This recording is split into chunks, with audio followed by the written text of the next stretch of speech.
식모년이 감히 어디서!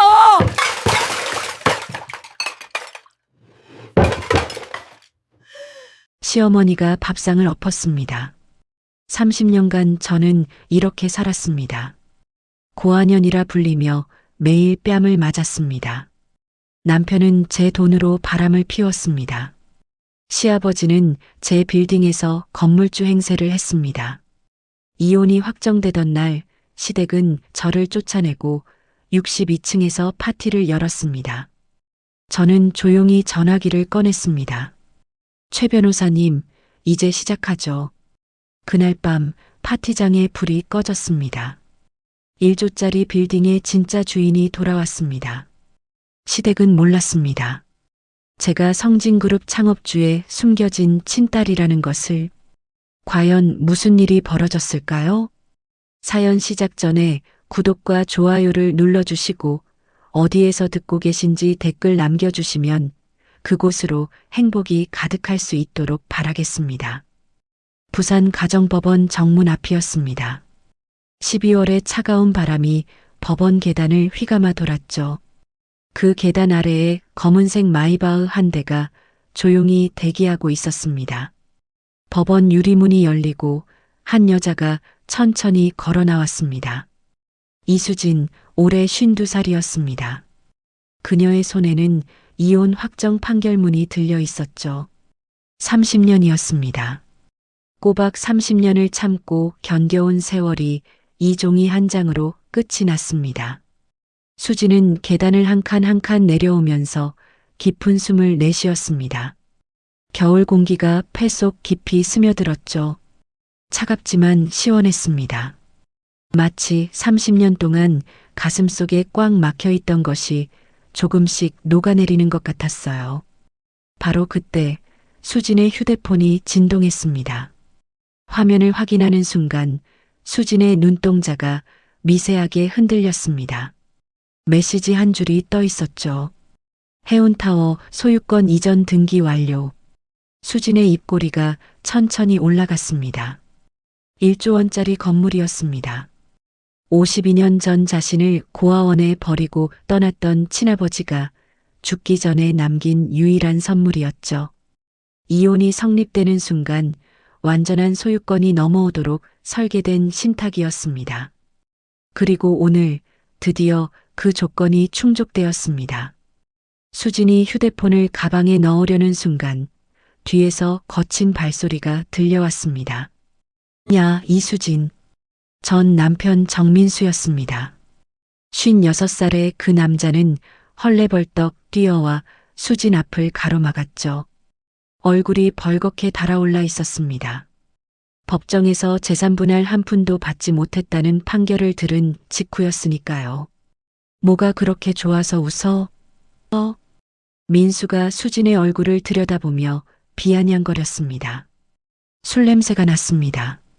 아침부터 마셨나 봅니다. 수진은 대꾸하지 않았습니다. 그저 민수의 옆을 스쳐 지나갔죠.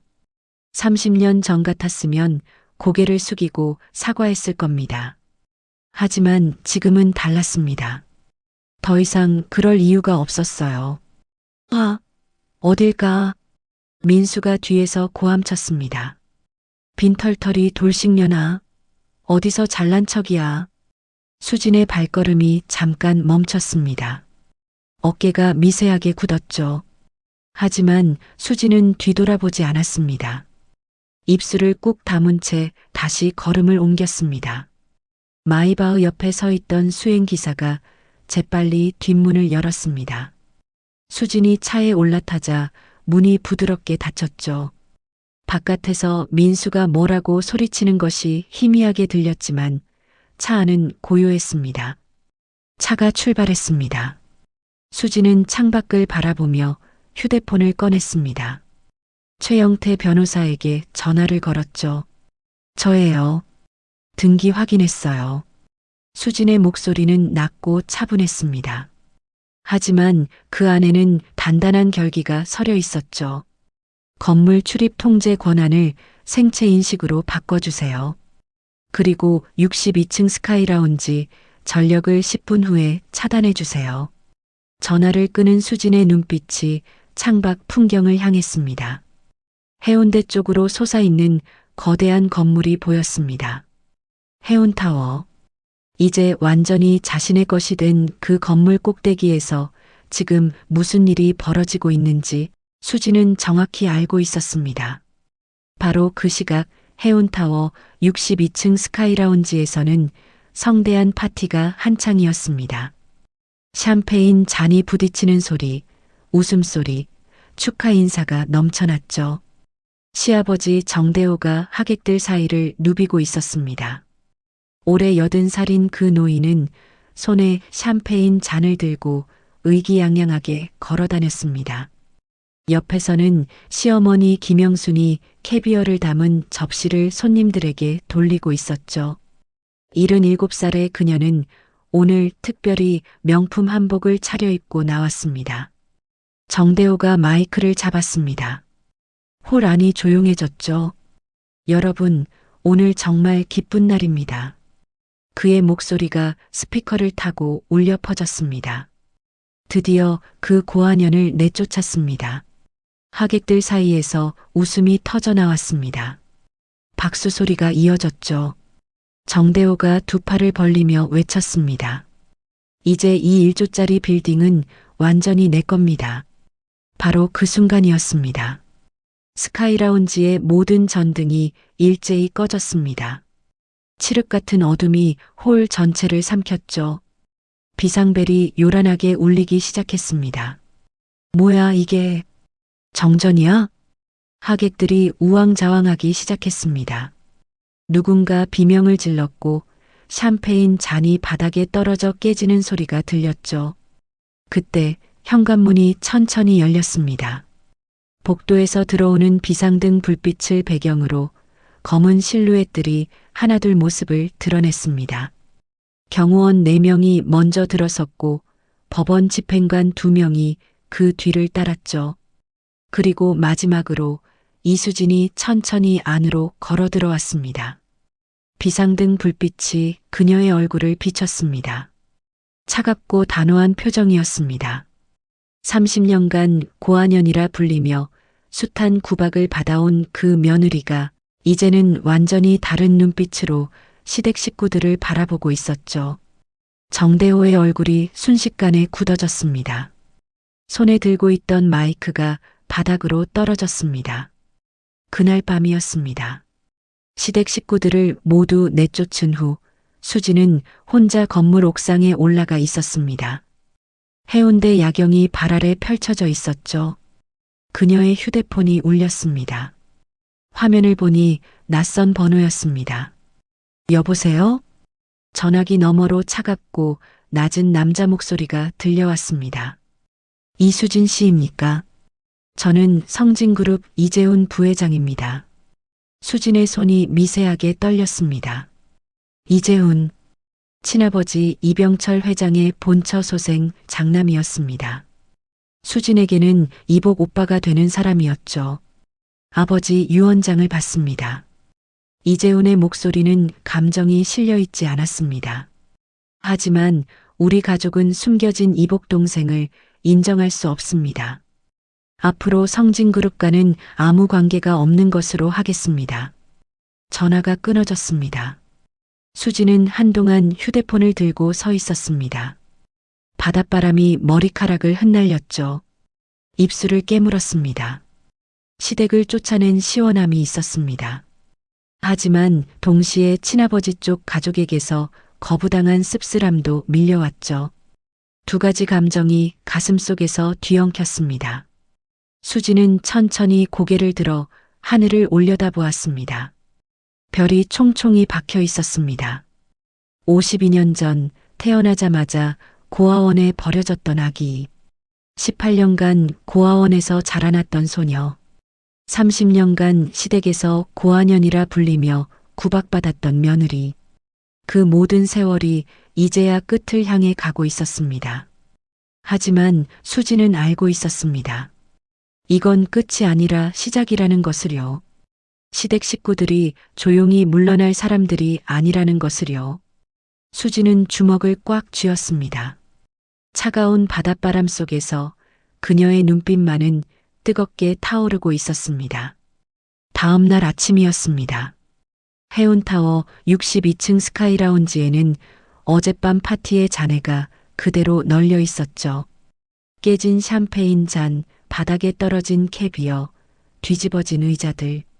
그 한가운데 시아버지 정대호와 시어머니 김영순이 서 있었습니다. 두 사람의 얼굴은 밤새 한숨도 못 잔 것처럼 부어 있었습니다.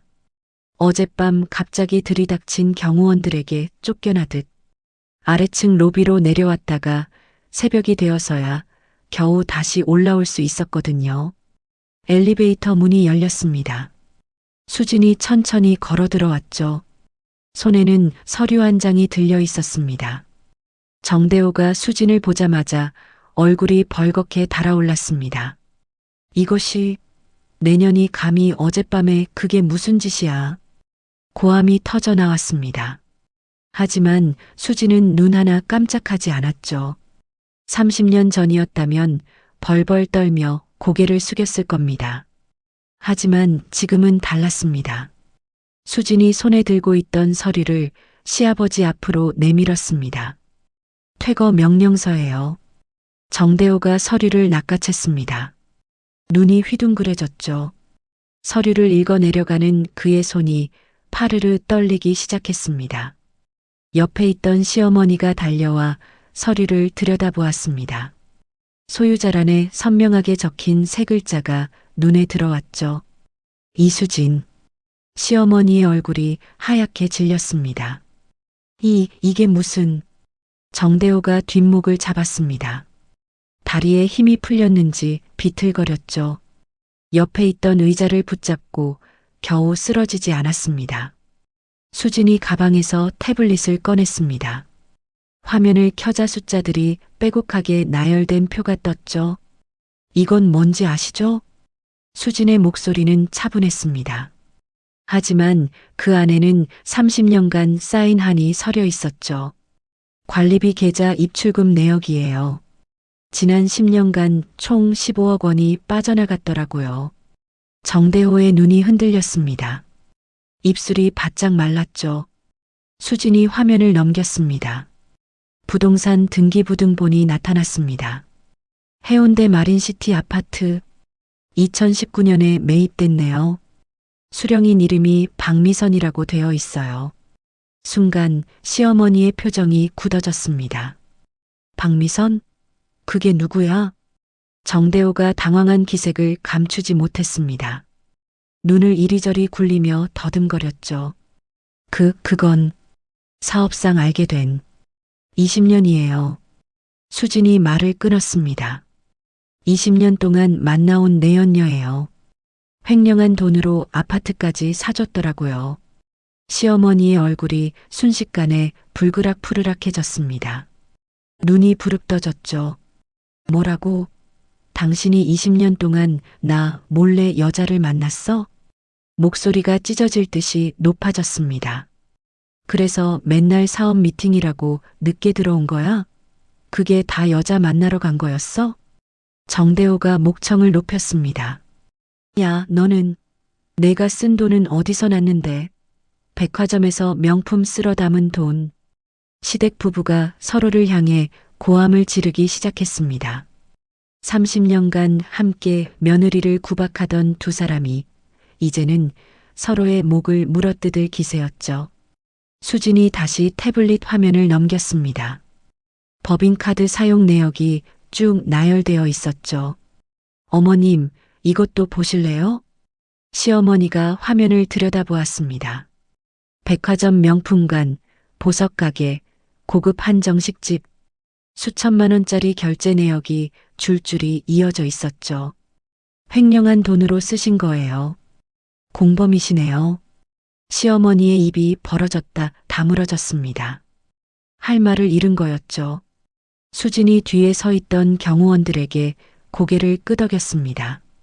경호원 4명이 움직이기 시작했죠.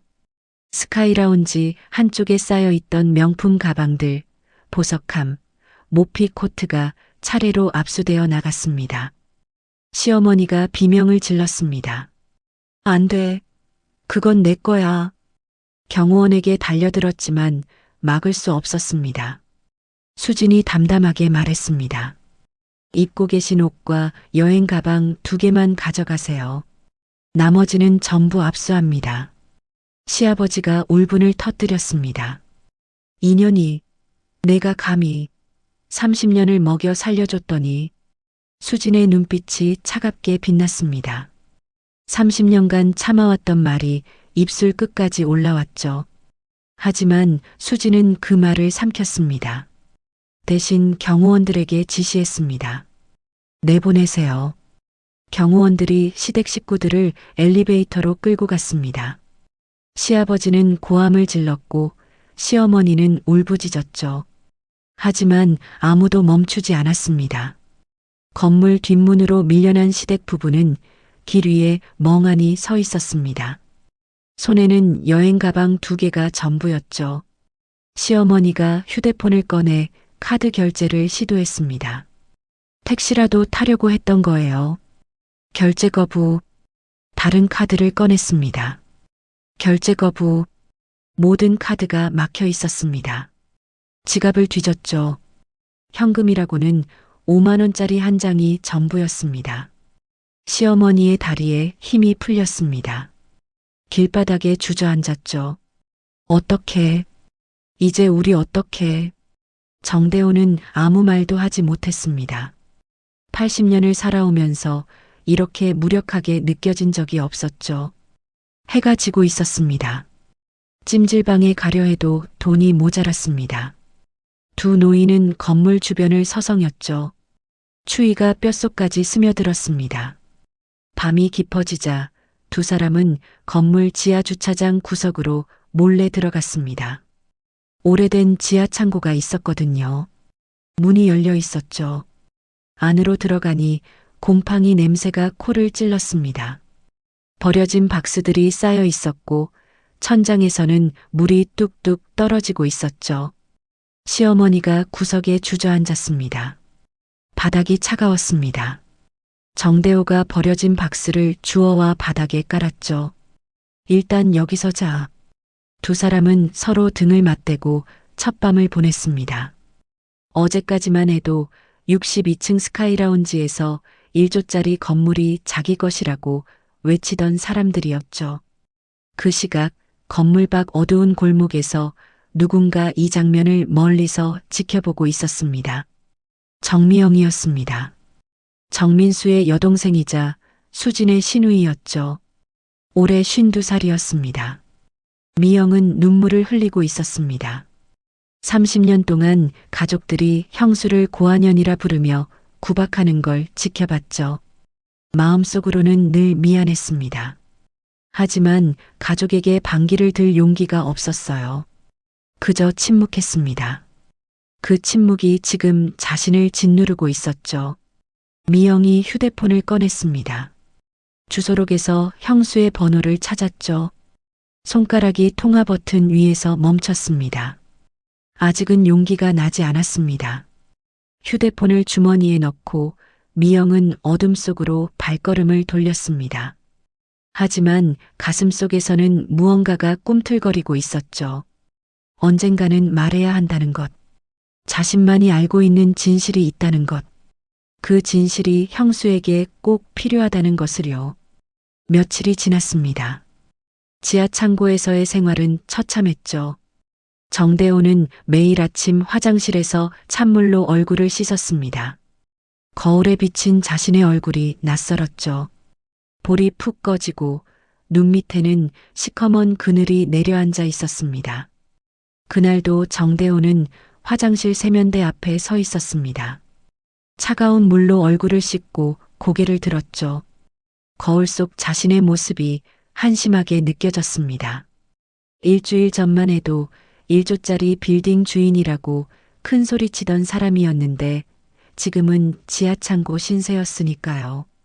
바로 그때 화장실 문이 열렸습니다. 정장을 빳빳하게 차려입은 50대 남자가 들어왔죠. 강 사장이라고 불리는 부동산 브로커였습니다. 강 사장이 세면대 앞에 서더니 정대호를 힐끗 쳐다보았습니다. 그리고는 눈을 크게 떴죠. 혹시 정대호 회장님 아니세요? 정대호가 고개를 돌렸습니다. 낯이 익었습니다. 몇 년 전 부동산 거래 때 만났던 브로커였죠. 아, 강 사장. 목소리가 힘없이 흘러나왔습니다.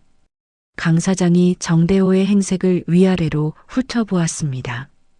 구겨진 옷, 부스스한 머리카락, 며칠째 못 씻은 것 같은 모습, 뭔가 심상치 않다는 걸 단번에 알아챘죠. 회장님, 무슨 일 있으세요? 안색이 많이 안 좋으시네. 정대호는 한숨을 내쉬었습니다. 더 이상 체면을 차릴 기력도 없었죠. 며느리한테 당했어. 쫓겨났어. 강 사장의 눈이 반짝였습니다. 관심이 생긴 거였죠. 며느리요? 그 해운타워 말씀이세요? 정대호가 고개를 끄덕였습니다.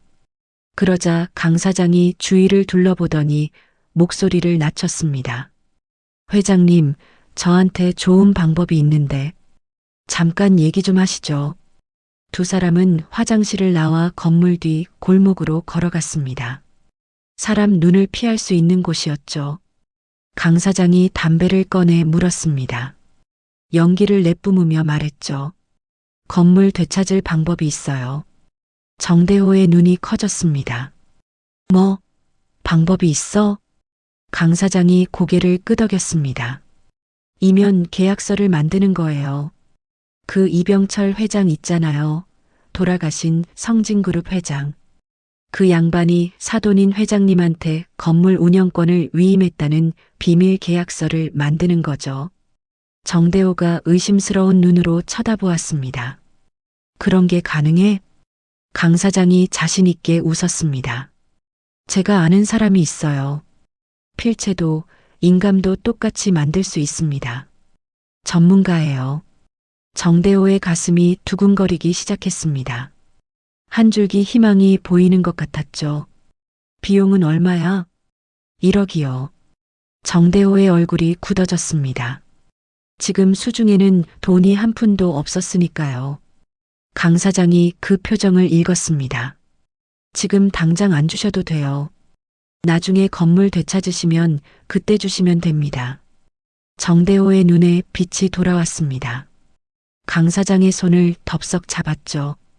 고맙네. 정말 고마워. 나흘이 지났습니다. 강 사장이 지하 창고로 찾아왔죠. 손에 갈색 서류 봉투를 들고 있었습니다. 정대호가 벌떡 일어났습니다. 손이 떨렸죠. 봉투를 받아들고 서류를 꺼냈습니다. 건물 운영 권한 위임에 관한 계약서. 제목부터 그럴듯했습니다. 아래로 시선을 내렸죠.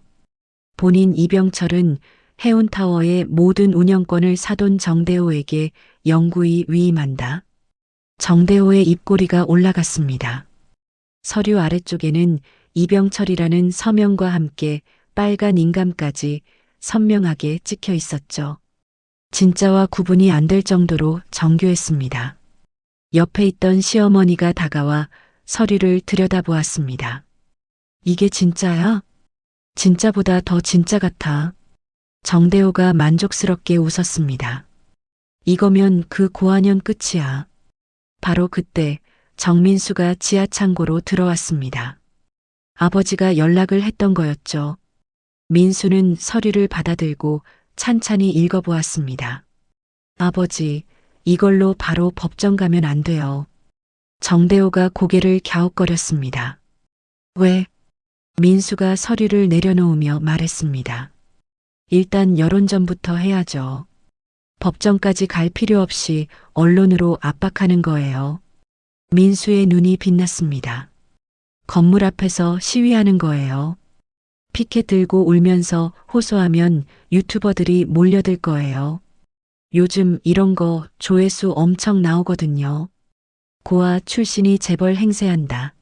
시아버지를 내쫓았다. 이렇게 몰아가면 여론이 들끓을 거예요. 정대호의 눈이 반짝였습니다.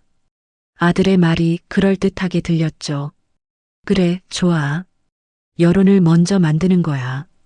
시어머니도 고개를 끄덕였습니다. 그 고아년이 얼마나 나쁜 년인지 세상 사람들한테 알려줘야지. 세 사람의 얼굴에 음흉한 미소가 번졌습니다. 내일 아침 건물 앞에서 시위를 시작하기로 했죠. 그날 밤 정대호는 지하창고 바닥에 누워 천장을 바라보았습니다. 물이 뚝뚝 떨어지는 소리가 들렸죠. 하지만 그의 입가에는 미소가 걸려 있었습니다. 고지야, 곧 저 고아년을 끌어내린다. 손에 쥔 가짜 계약서가 자신의 무기라고 믿었습니다. 그것이 자신을 파멸로 이끌 독이라는 것은 꿈에도 몰랐죠.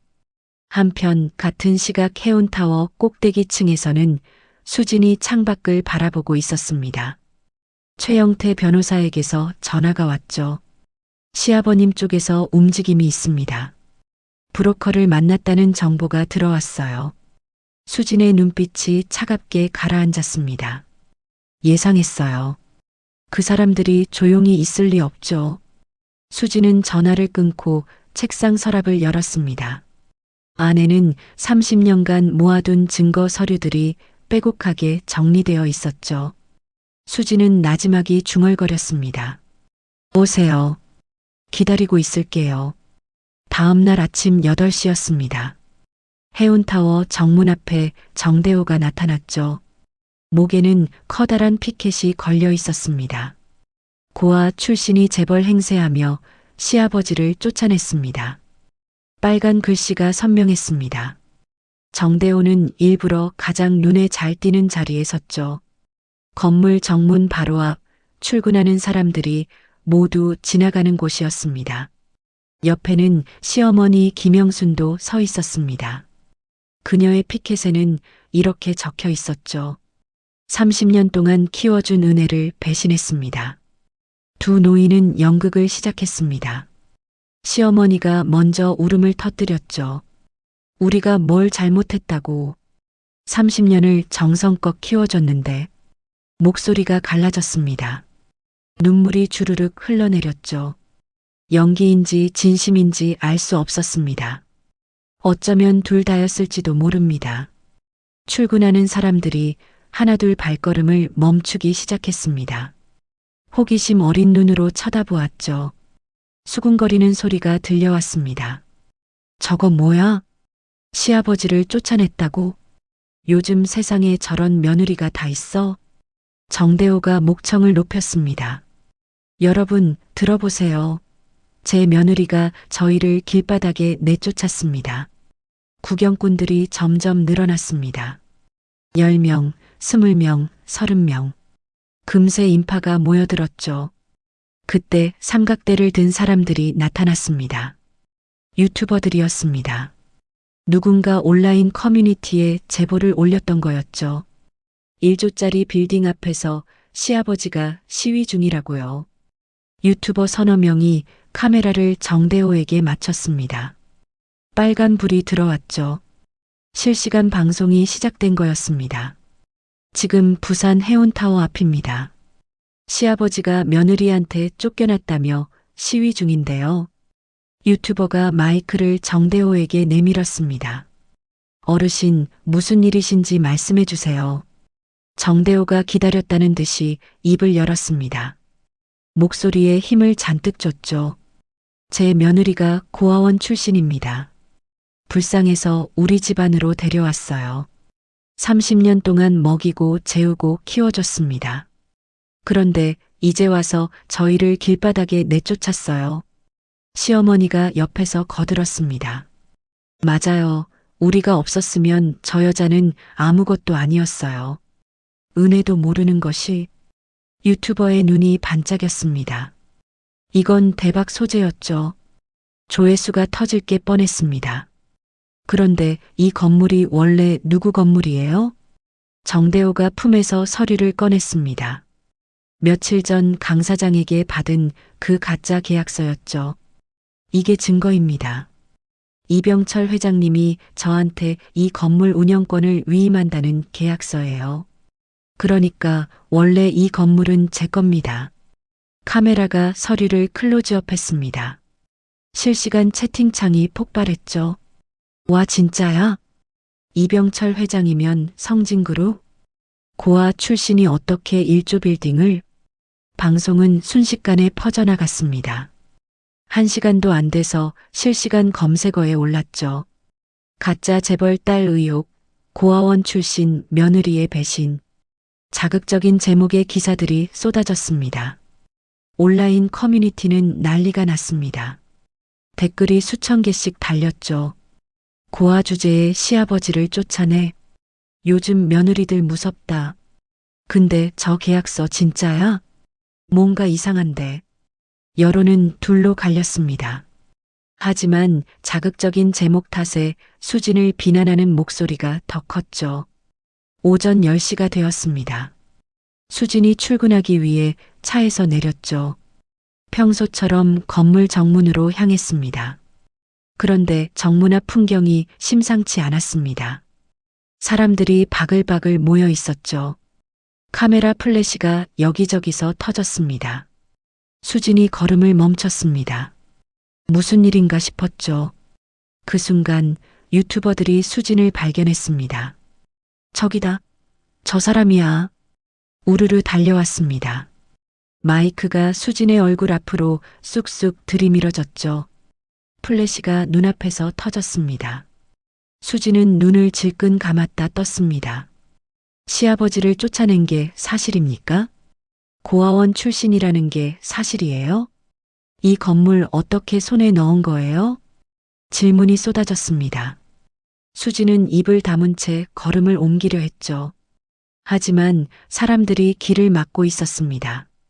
그때 정대호가 군중을 해치고 수진 앞으로 다가왔습니다. 얼굴이 벌겋게 달아올라 있었죠. 카메라가 돌아가고 있다는 걸 알았습니다. 최대한 불쌍하게 보이려고 목소리를 떨었죠. 며느리야, 내가 뭘 그렇게 잘못했길래 이러는 거냐? 목소리가 갈라졌습니다. 눈에 눈물까지 글썽였죠. 30년을 키워줬는데 이게 내가 할 짓이냐? 수진의 눈빛이 흔들렸습니다. 하지만 이내 다시 차갑게 가라앉았죠. 이게 연기라는 걸 알았으니까요. 30년간 자신을 고아년이라 부르며 구박했던 사람이 지금 카메라 앞에서 피해자 행세를 하고 있었습니다. 수진이 입을 열려는 순간이었습니다. 전현이다. 군중 속에서 누군가 소리쳤습니다. 그리고 무언가가 날아왔죠. 퍽! 달걀이었습니다. 수진의 오른쪽 어깨에 정확히 맞았죠. 노란 액체가 정장 위로 흘러내렸습니다. 비린내가 코를 찔렀죠. 수진의 몸이 굳었습니다. 숨이 턱 막혔죠. 30년간 온갖 모욕을 당했지만 이렇게 공개적으로 망신을 당한 건 처음이었습니다. 플래시가 미친 듯이 터졌습니다. 카메라들이 달걀 묻은 수진의 모습을 찍어댔죠. 이 장면이 인터넷에 퍼지면 어떻게 될지 수진은 너무나 잘 알았습니다. 경호원들이 재빨리 수진을 둘러쌌습니다. 인파를 밀치며 길을 열었죠. 수진은 고개를 꼿꼿이 세운 채 걸었습니다. 눈물이 차올랐지만 절대로 흘리지 않았죠. 여기서 울면 지는 거였으니까요. 로비로 들어온 수진은 엘리베이터에 올랐습니다. 문이 닫히자마자 벽에 등을 기댔죠. 다리에 힘이 풀렸습니다. 심장이 쿵쿵 뛰었죠. 거울에 비친 자신의 모습이 눈에 들어왔습니다. 어깨에 묻은 달걀 자국이 선명했죠. 수진은 손등으로 눈가를 훔쳤습니다. 아직 끝이 아니었습니다. 이제 시작이었죠. 그날 오후 상황은 더 나빠졌습니다. 건물에 입주해 있던 상인들이 동요하기 시작했죠. 건물주가 사기꾼이라는데 우리 괜찮은 거야? 저 계약서가 진짜면 우리 임대차 계약은 어떻게 되는 거야? 불안감이 퍼져나갔습니다. 전화가 빗발쳤죠. 거래처들이 하나둘 연락을 끊기 시작했습니다. 최영태 변호사가 수진에게 보고했습니다. 오늘 오후에만 계약 해지 통보가 3건 들어왔습니다. 수진의 얼굴이 굳어졌습니다. 예상은 했지만 막상 현실이 되니 가슴이 답답해졌죠. 더 있어요? 광고 계약 2건도 보류 통보가 왔습니다. 여론이 정리될 때까지 기다리겠다고. 수지는 창밖을 바라보았습니다. 건물 아래에는 아직도 유튜버들이 진을 치고 있었죠. 카메라 불빛이 반짝였습니다. 그날 밤이었습니다. 수지는 사무실에서 혼자 앉아 있었죠.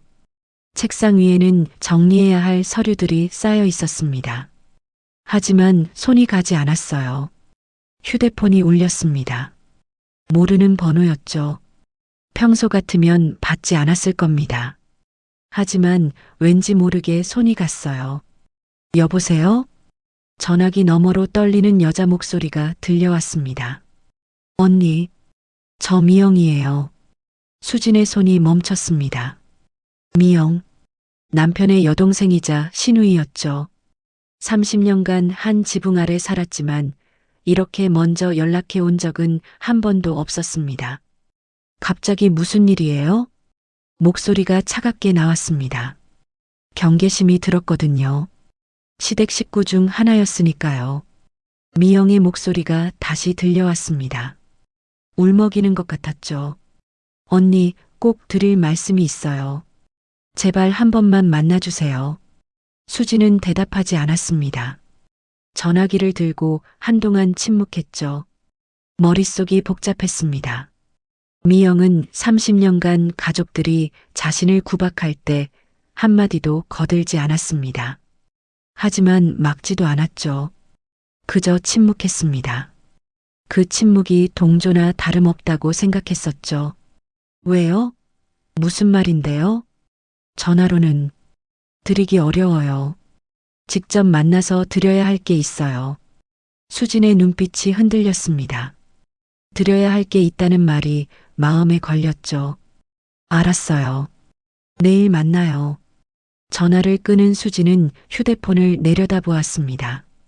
경계심과 기대감이 동시에 밀려왔죠. 미영이 무슨 말을 하려는 걸까요? 그리고 그것이 이 상황을 바꿀 수 있는 걸까요? 창밖에서는 여전히 카메라 불빛이 반짝이고 있었습니다. 하지만 수지는 그것을 바라보며 주먹을 꽉 쥐었죠. 아직 끝이 아니었습니다. 진짜 싸움은 이제부터였으니까요. 다음 날 이른 아침이었습니다. 수지는 성진그룹 본사 건물로 향했죠. 정문이 아니라 지하 주차장으로 들어갔습니다. 사람들 눈을 피해야 했으니까요. 지하 3층, 그곳에는 일반인은 출입할 수 없는 구역이 있었습니다. 비밀 금고실이었죠. 친아버지 이병철 회장이 살아생전에 수진에게만 알려준 곳이었습니다. 수진은 철문 앞에 섰습니다. 생체 인식 패널에 손바닥을 올렸죠. 초록 불이 들어왔습니다. 비밀번호를 누르자 묵직한 철문이 천천히 열렸습니다. 안으로 들어가니 서늘한 공기가 얼굴을 스쳤습니다. 형광등이 자동으로 켜졌죠. 작은 방 안에 금고 하나가 놓여 있었습니다. 수지는 금고 앞에 무릎을 꿇고 앉았습니다. 다이얼을 돌렸죠. 찰칵 소리와 함께 문이 열렸습니다. 안에는 서류 뭉치와 USB 저장 장치 여러 개가 정리되어 있었습니다. 30년간 수진이 모아둔 것들이었죠. 수진은 서류들을 하나씩 꺼냈습니다. 첫 번째는 정대호의 횡령 증거였습니다. 관리비 계좌에서 빠져나간 돈의 흐름을 추적한 자료였죠. 언제, 얼마가 어디로 흘러갔는지 꼼꼼하게 정리되어 있었습니다. 두 번째는 USB였습니다. 폐쇄회로 영상이 담겨 있었죠. 수지는 노트북을 꺼내 USB를 꽂았습니다. 영상이 재생되었죠. 화면에 정대호가 나타났습니다. 며칠 전 강 사장과 함께 가짜 계약서에 위조 인감을 찍는 장면이었습니다. 정대호의 목소리가 선명하게 들렸죠. 이거면 그 고아년 끝이야. 수진의 입꼬리가 살짝 올라갔습니다. 시아버지가 자기 손으로 자기 무덤을 판 거였죠. 이 영상 하나면 사문서 위조 혐의는 확실했습니다. 하지만 가장 중요한 건 따로 있었습니다. 수지는 금고 가장 깊숙한 곳에서 작은 녹음기를 꺼냈습니다. 오래된 것이었죠. 10년 전 모델이었습니다. 수진의 손이 미세하게 떨렸습니다. 이건 친아버지 이병철이 남긴 유일한 육성이었거든요. 2015년 아버지가 비밀리에 수진을 찾아왔을 때 녹음한 것이었습니다. 수진은 재생 버튼을 눌렀습니다. 잠시 잡음이 흘렀습니다.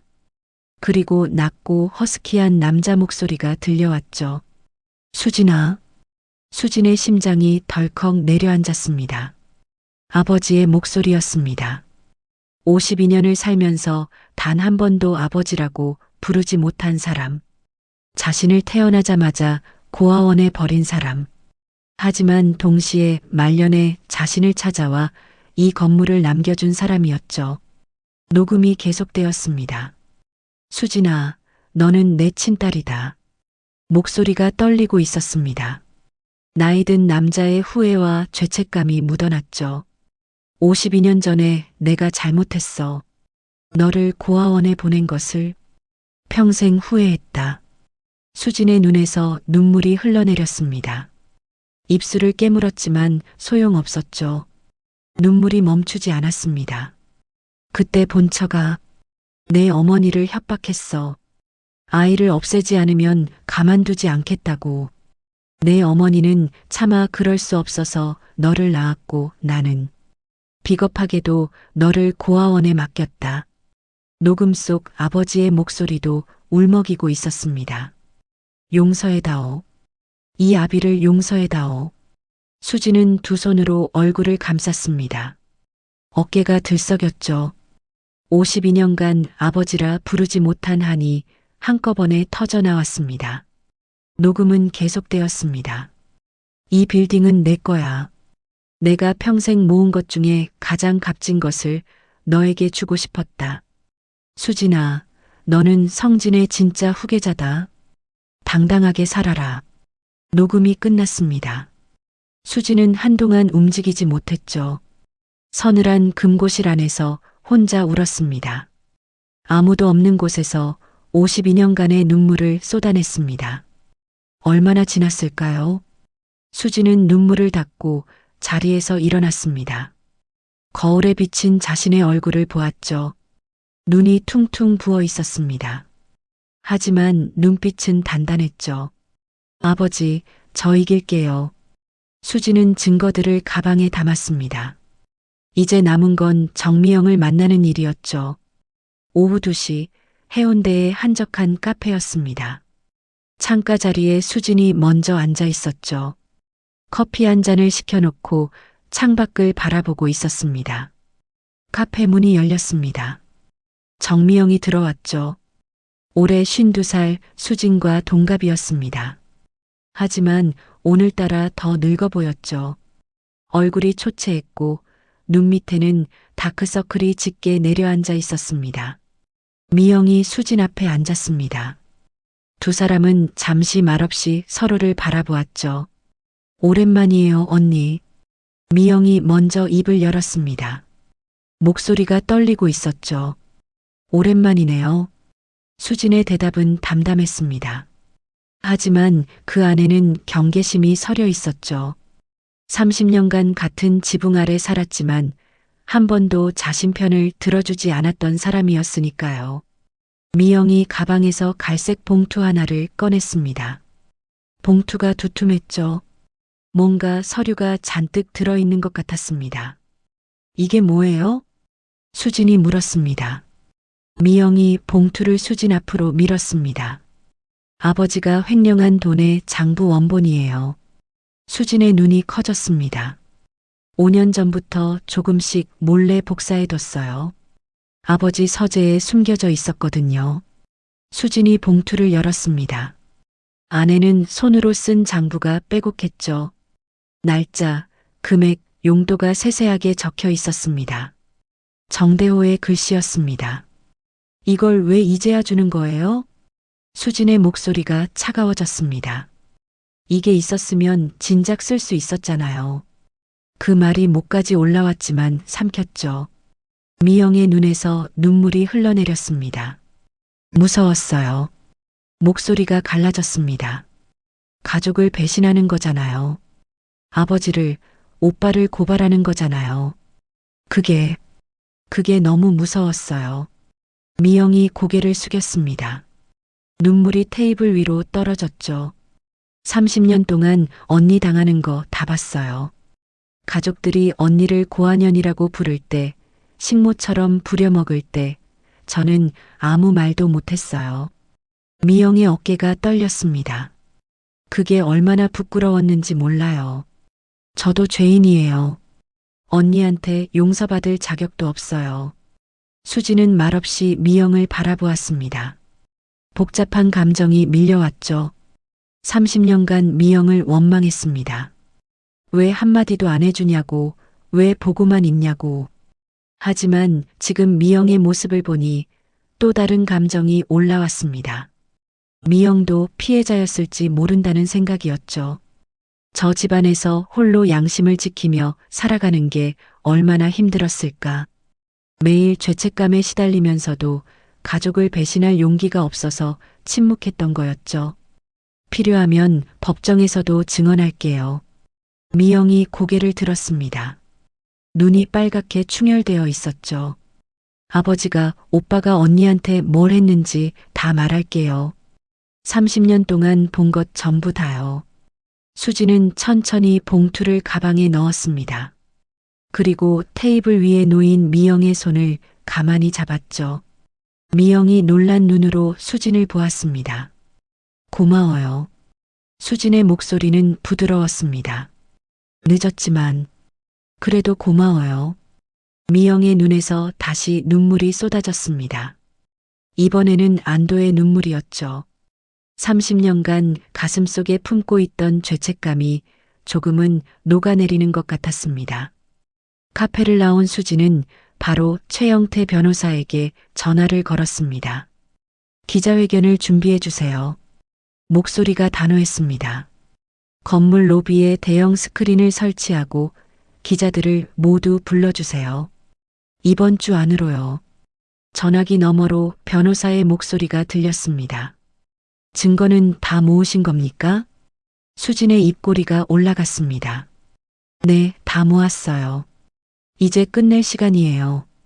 전화를 끊은 수진은 해운대 바다를 바라보았습니다. 파도가 밀려왔다 밀려갔죠. 수진은 주먹을 꽉 쥐었습니다. 30년간 참아왔던 복수의 시간이 다가오고 있었습니다. 그동안 모아둔 증거들, 아버지의 유언, 그리고 정미영의 증언까지 모든 퍼즐 조각이 맞춰지고 있었죠. 시아버지가 만든 가짜 계약서, 그것이 부메랑이 되어 돌아올 거였습니다. 여론전으로 수진을 무너뜨리려 했던 시댁 식구들이 이제는 그 여론 앞에서 공개 처형을 당할 차례였죠. 수진은 하늘을 올려다보았습니다. 구름 사이로 햇살이 비쳐나왔죠. 아버지, 보고 계시죠? 바람이 수진의 머리카락을 흩날렸습니다. 마치 대답이라도 하듯이요. 3일 후 해운타워 1층 로비였습니다. 평소와는 완전히 다른 분위기였죠. 로비 한가운데 대형 스크린이 설치되어 있었습니다. 그 앞으로 의자 수십 개가 줄지어 놓여 있었죠. 기자들이 하나둘 모여들기 시작했습니다. 카메라를 삼각대에 고정하고 마이크를 점검했죠. 방송국 로고가 새겨진 카메라만 10대가 넘었습니다. 전국 주요 언론사가 다 모인 거였죠. 웅성거리는 소리가 로비를 가득 채웠습니다. 오늘 뭘 발표하는 거래? 그 고아 출신 건물주 얘기 아니야? 시아버지가 진짜 계약서 들고 나왔다면서? 기자들 사이에서 추측이 오갔습니다. 며칠 전 정대호가 들고 나온 계약서 때문에 여론이 시끌시끌했거든요. 오늘 수진이 뭔가 해명을 할 거라는 소문이 돌았죠. 로비 한쪽 구석에 모자를 눌러 쓴 남자가 서 있었습니다. 누구도 그에게 신경 쓰지 않았죠. 하지만 그 남자는 성진그룹 이재훈 부회장이었습니다. 아무도 모르게 지켜보러 온 거였죠. 이재훈의 눈빛이 복잡했습니다. 며칠 전 아버지의 유언장을 받습니다. 수진이 친동생이라는 사실도 알았죠. 하지만 인정하고 싶지 않았습니다. 어머니가 평생 숨기려 했던 존재였으니까요. 그때 로비 입구가 소란스러워졌습니다. 정대호가 들어오고 있었죠. 시어머니 김영순, 전 남편 민수, 그리고 브로커 강 사장까지 네 사람이 나란히 걸어왔습니다. 정대호의 얼굴에는 득의양양한 미소가 걸려 있었습니다. 오늘 수진이 항복 선언을 할 거라고 확신하고 있었죠. 안 그러면 왜 기자회견을 열겠어요? 분명히 계약서의 진위를 인정하고 물러나겠다고 할 거라고 생각했습니다. 네 사람이 맨 앞줄 의자에 떡하니 앉았습니다. 정대호가 강 사장에게 속삭였죠. 맞지? 전현이 드디어 항복하는구나. 강 사장이 낮게 웃었습니다. 제가 뭘 했습니까? 그 계약서면 끝이라고 했잖아요. 김영순도 입꼬리를 올렸습니다. 고한현 주제에 어디서 버티려고 했어. 쯧쯧. 시간이 되었습니다. 로비가 조용해졌죠. 모든 시선이 엘리베이터 쪽으로 향했습니다. 엘리베이터 문이 열렸습니다. 수진이 천천히 걸어 나왔죠. 검은색 정장을 입고 있었습니다. 머리는 단정하게 올려 묶었고 표정은 차분했습니다. 옆에는 최영태 변호사가 서류 가방을 들고 따라왔죠. 뒤로 법무팀 직원 4명이 줄지어 섰습니다. 수진이 단상에 올랐습니다. 마이크 앞에 섰죠. 카메라 플래시가 일제히 터졌습니다. 수진은 잠시 숨을 고르고 입을 열었습니다. 오늘 이 자리에서 진실을 말씀드리겠습니다. 목소리가 낮고 단단했습니다. 떨림이 없었죠. 며칠 전 제 시아버지께서 이병철 회장님의 계약서라며 서류를 공개하셨습니다. 그 계약서가 진짜인지 가짜인지 지금부터 보여드리겠습니다. 수진이 손에 든 리모컨을 들어 올렸습니다. 버튼을 눌렀죠. 대형 스크린에 영상이 재생되기 시작했습니다. 어두운 지하 창고가 화면에 나타났죠. 정대호와 강 사장이 서류를 앞에 놓고 앉아 있었습니다. 영상 속 정대호가 서류를 들여다보며 만족스럽게 웃었습니다. 이거면 그 고한현 끝이야. 화면 속 강 사장이 빨간 인감을 서류에 꾹 눌렀습니다. 위조 현장이었죠. 날짜와 시간까지 화면 구석에 선명하게 찍혀 있었습니다. 로비가 술렁였습니다. 기자들이 웅성거리기 시작했죠. 저거 위조 현장이잖아. 인감까지 직접 찍는 거 다 나왔어. 카메라 셔터 소리가 미친 듯이 터졌습니다. 맨 앞줄에 앉아있던 정대호의 얼굴이 순식간에 창백해졌죠. 입이 벌어졌다 다물어졌습니다. 할 말을 잃은 거였습니다.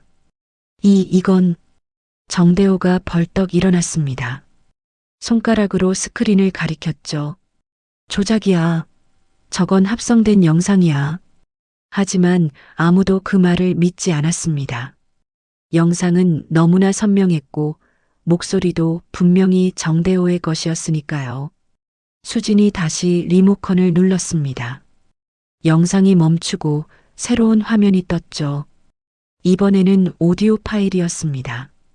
이제 또 다른 진실을 들려드리겠습니다. 수진의 목소리가 조금 떨렸습니다. 하지만 이내 다시 단단해졌죠. 재생 버튼이 눌렸습니다. 스피커에서 나이든 남자의 목소리가 흘러나왔죠. 수진아, 너는 내 친딸이다. 로비가 순간 얼어붙었습니다. 그 목소리의 주인공이 누구인지 부산 사람이라면 대부분 알았거든요. 이병철 회장, 성진그룹의 창업주, 10년 전 세상을 떠난 전설적인 인물이었죠. 녹음이 계속되었습니다. 52년 전에 내가 잘못했어. 너를 고아원에 보낸 것을 평생 후회했다. 이 빌딩은 내 거야. 수진아, 너는 성진의 진짜 후계자다. 녹음이 끝났습니다. 로비에 정적이 흘렀죠. 아무도 말을 하지 못했습니다. 정대호의 얼굴이 흙빛으로 변했습니다. 다리가 후들후들 떨렸죠. 의자에 털썩 주저앉았습니다. 저 고한연이 이병철 회장 딸이라고 믿을 수 없다는 표정이었습니다. 30년간 고한연이라고 부르며 구박했던 며느리가 성진그룹 창업주의 친딸이었다니 세상이 무너지는 것 같았죠. 로비 구석에서 이재훈의 얼굴도 굳어졌습니다.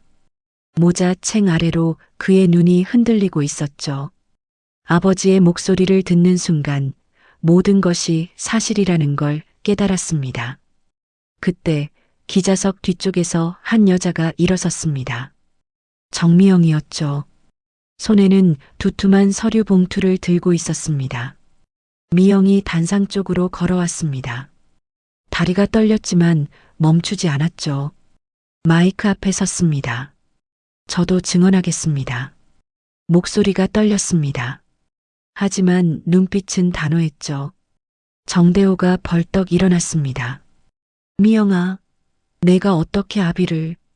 목소리가 찢어질 듯이 높아졌습니다. 얼굴이 벌겋게 달아올랐죠. 미영이 아버지를 똑바로 바라보았습니다. 30년간 한 번도 하지 못했던 말을 하려고 했죠. 아버지, 더는 못 참겠어요. 미영의 눈에서 눈물이 흘러내렸습니다. 30년 동안 형수한테 한 짓, 저 다 봤어요. 고한연이라고 부르고 식모처럼 부려먹고 돈까지 빼돌리고 저는 그걸 보면서도 아무 말도 못했어요. 그게 얼마나 부끄러웠는지 몰라요. 미영이 손에 든 서류를 들어 올렸습니다. 이건 아버지가 횡령한 돈의 장부 원본이에요. 5년 전부터 제가 몰래 복사해뒀어요. 기자들이 술렁였습니다.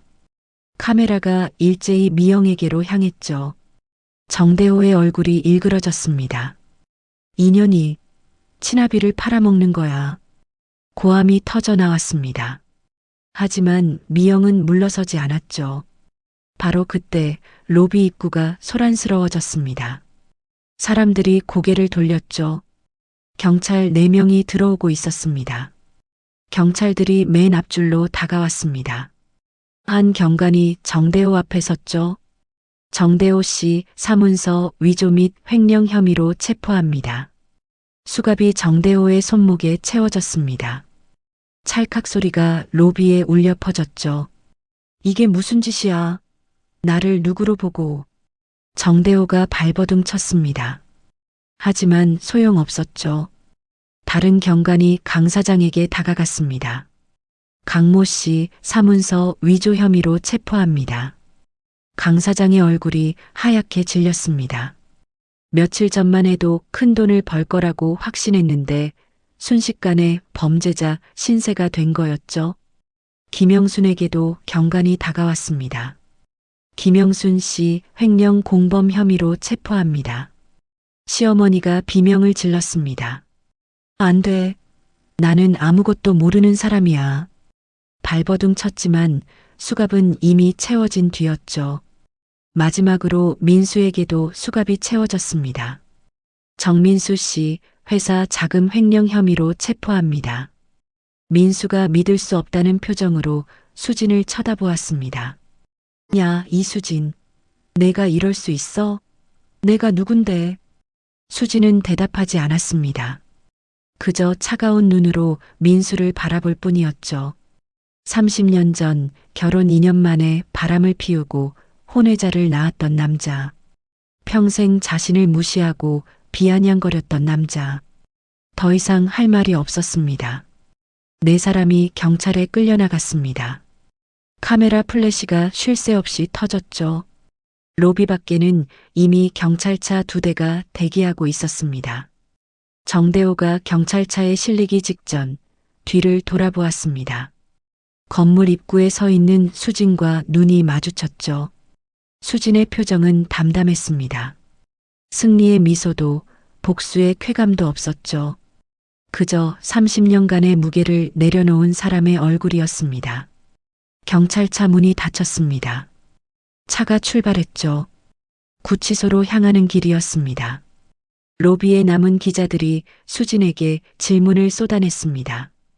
이병철 회장의 딸이라는 게 사실입니까? 성진그룹과는 어떤 관계입니까? 시댁을 고소할 겁니까? 수진은 마이크 앞에 다시 섰습니다. 오늘은 여기까지만 말씀드리겠습니다. 자세한 내용은 재판 과정에서 밝혀질 겁니다. 수진이 단상에서 내려왔습니다. 로비를 가로질러 엘리베이터로 향했죠. 그때 누군가 수진의 앞을 막아섰습니다. 이재훈이었습니다. 모자를 벗고 있었죠. 두 사람의 시선이 마주쳤습니다. 이재훈의 입술이 떨렸습니다. 무슨 말을 하려는 것 같았죠. 하지만 끝내 아무 말도 하지 못했습니다. 수진이 먼저 고개를 돌렸습니다. 엘리베이터에 올라탔죠. 문이 닫히기 직전 수진은 이재훈을 한 번 더 바라보았습니다. 그 눈빛 속에는 원망도 미움도 없었습니다. 그저 담담한 체념만이 있었죠. 52년간 가족이라 부르지 못했던 사람들. 이제 와서 무슨 말이 필요하겠어요. 엘리베이터 문이 닫혔습니다. 수진은 벽에 등을 기대고 눈을 감았죠. 깊은 한숨이 새어나왔습니다. 끝난 거였습니다. 30년간의 지옥 같은 시집살이가, 그리고 새로운 시작이 기다리고 있었죠. 2주가 지났습니다. 부산 구치소 접견실이었죠. 차가운 형광등 아래 정대호가 칙칙한 수의를 입고 앉아 있었습니다. 얼굴이 완전히 달라져 있었죠. 볼은 푹 꺼졌고 눈 밑에는 시커먼 그늘이 내려앉아 있었습니다. 80년 인생 동안 한 번도 겪어보지 못한 굴욕이었습니다. 좁은 감방에서 딱딱한 바닥에 누워 잠을 잤죠. 교도관에게 반말을 들었습니다. 식사는 하루 세끼 차가운 밥과 국이 전부였죠. 접견실 맞은편에 수진이 앉았습니다. 두 사람 사이에는 투명한 칸막이가 있었죠. 정대호가 수진을 노려보았습니다. 눈에 핏발이 서 있었죠. 하지만 예전처럼 고함을 지를 기력은 없었습니다. 2주간의 구치소 생활이 그의 기세를 완전히 꺾어 놓았거든요. 수진이 먼저 입을 열었습니다. 처벌불원 의사를 밝히려고 왔어요. 정대호의 눈이 커졌습니다. 처벌불원이라니, 자신을 용서하겠다는 건가? 한 줄기 희망이 스쳤죠. 하지만 수진의 다음 말이 그 희망을 산산조각 냈습니다. 단 조건이 있어요. 수진의 목소리는 차갑고 단단했습니다. 횡령하신 15억 원, 그리고 위자료 5억 원, 총 20억 원을 전부 갚으셔야 해요. 정대호의 얼굴이 일그러졌습니다. 20억? 목소리가 갈라졌습니다. 지금 수중에 한 푼도 없는 처지였거든요. 모든 재산이 동결되었고 카드도 막혔죠. 어떻게 그 돈을 갚으실 때까지 건물에서 일하시면 돼요. 수진이 서류를 꺼내 칸막이 아래 틈으로 밀어 넣었습니다. 시급 최저임금으로 계산하면 하루 8시간씩 일하셔도 꽤 오래 걸리실 거예요. 계산해 보니까 대충 50년 정도 되더라고요. 정대호의 눈앞이 캄캄해졌습니다. 50년. 자신은 이미 80살이었습니다. 죽을 때까지 일해도 모자란 금액이었죠. 거부하시면 그냥 이대로 구속이에요. 사문서 위조의 횡령까지. 최소 5년은 나오실 거예요. 수진의 눈빛이 흔들림 없이 정대호를 향했습니다. 어떻게 하시겠어요? 정대호의 손이 떨렸습니다. 주먹을 꽉 쥐었다 폈다를 반복했죠. 이 굴욕을 받아들여야 하는 건가? 30년간 고아년이라고 부르며 무시했던 며느리 앞에서. 하지만 선택의 여지가 없었습니다. 정대호가 천천히 고개를 숙였습니다. 펜을 들어 각서에 서명했죠. 손끝이 파르르 떨렸습니다. 같은 날 김영순도 다른 접견실에서 같은 조건에 서명했습니다. 그녀 역시 2주간의 구치소 생활로 완전히 지쳐 있었죠. 명품 가방 대신 낡은 수의를 입고 고급 화장품 대신 비누로 세수했습니다. 평생 처음 겪는 일이었죠. 민수도 별도로 합의했습니다. 그가 횡령한 회사 자금 3억 원은 따로 갚기로 했죠. 민수는 건물이 아닌 다른 곳에서 일하며 상환하기로 했습니다. 수지는 그 남자의 얼굴을 매일 보고 싶지 않았거든요. 며칠 후 정대호와 김영순이 석방되었습니다. 구치소 정문을 나서는 두 사람의 얼굴에는 아무런 표정이 없었죠. 기쁘지도 슬프지도 않았습니다. 그저 텅 빈 느낌뿐이었어요. 대기하고 있던 차가 두 사람을 해운타워로 데려갔습니다. 하지만 예전처럼 62층 스카이라운지로 가는 것이 아니었죠. 지하 3층이었습니다. 엘리베이터가 멈추고 문이 열렸습니다. 어둡고 축축한 복도가 나타났죠. 형광등 하나가 깜빡거리고 있었습니다. 관리소장이 앞장서서 걸었습니다. 복도 끝 기계실 옆에 작은 철문이 있었죠. 여기입니다. 관리소장이 문을 열었습니다. 삐걱거리는 소리가 났죠. 문이 열리자마자 곰팡이 냄새가 확 풍겼습니다. 코를 찌르는 퀴퀴한 악취였죠. 김영순이 얼굴을 찌푸리며 코를 막았습니다. 방 안으로 들어갔습니다. 크기가 3평도 안 됐죠. 창문은 하나도 없었습니다. 천장에서 물이 뚝뚝 떨어지고 있었고 벽에는 시커먼 곰팡이가 가득했죠. 구석에 낡은 2층 침대 하나가 덩그러니 놓여 있었습니다.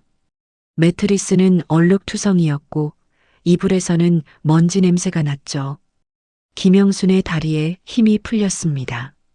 침대에 털썩 주저앉았죠. 이런 데서 살라고? 목소리가 떨렸습니다. 믿을 수 없다는 표정이었죠. 2주 전까지만 해도 나는 62층에서 샴페인을 마시고 있었는데 눈에서 눈물이 흘러내렸습니다. 하지만 정대호는 위로할 기력도 없었죠. 그저 벽에 기대서서 천장에서 떨어지는 물방울을 바라볼 뿐이었습니다. 다음 날 새벽 4시였습니다. 쿵쿵쿵 철문을 두드리는 소리에 두 사람이 잠에서 깼죠. 뼈마디가 쑤셨습니다. 바닥이 너무 딱딱해서 제대로 잠을 잘 수가 없었거든요. 문이 열리고 관리소장이 들어왔습니다. 손에 낡은 작업복 2벌을 들고 있었죠. 일어나세요. 일할 시간입니다. 정대호가 비몽사몽한 눈으로 시계를 봤습니다. 지금이 새벽 4시야? 네. 직원들 출근하기 전에 청소가 끝나야 합니다. 빨리 갈아입으세요. 관리소장이 작업복을 침대 위에 던졌습니다. 그리고 걸레와 양동이, 청소도구를 내려놓았죠. 1층부터 10층까지 복도 청소입니다. 점심은 12시에 휴게실에서 드시면 됩니다. 관리소장이 나갔습니다. 철문이 쾅 닫혔죠. 정대호와 김영수는 말없이 작업복을 입었습니다. 칙칙한 회색 천에 로고 하나 없는 옷이었죠. 구치소 수위보다 나을 게 없었습니다. 1층 복도로 올라갔습니다. 대리석 바닥이 끝없이 이어져 있었죠. 정대호가 양동이에 물을 받았습니다. 무릎을 꿇고 걸레질을 시작했죠. 무릎이 아팠습니다. 허리가 끊어질 것 같았죠. 80년 인생 동안 이런 일을 해본 적이 없었습니다. 손에 물집이 잡혔고 손가락이 뻣뻣해졌죠. 옆에서 김영순이 헉헉거리며 걸레를 밀고 있었습니다. 땀이 비 오듯 흘러내렸죠. 여보, 나 못하겠어. 도저히 못하겠어. 김영순이 울먹였습니다. 하지만 정대호도 딱히 해줄 말이 없었죠. 자신도 죽을 것 같았으니까요. 점심시간이 되었습니다. 휴게실로 갔더니 도시락 2개가 놓여 있었죠. 편의점 도시락이었습니다. 그것도 유통기한이 임박한 것들이었죠. 이게 점심이야? 김영순이 기가 막힌다는 듯이 쳐다보았습니다. 일주일 전만 해도 캐비어를 먹었는데 지금은 폐기 직전 도시락이라니. 두 사람은 말없이 도시락을 먹었습니다. 차갑고 딱딱한 밥이 목구멍을 넘어가지 않았죠. 저녁이 되어 쪽방으로 돌아왔습니다. 온몸이 천근만근이었죠. 침대에 쓰러지듯 눕자마자 눈에 뭔가가 들어왔습니다. 벽에 새로 걸린 현황판이었습니다. 흰 종이에 빨간 글씨가 쓰여 있었죠.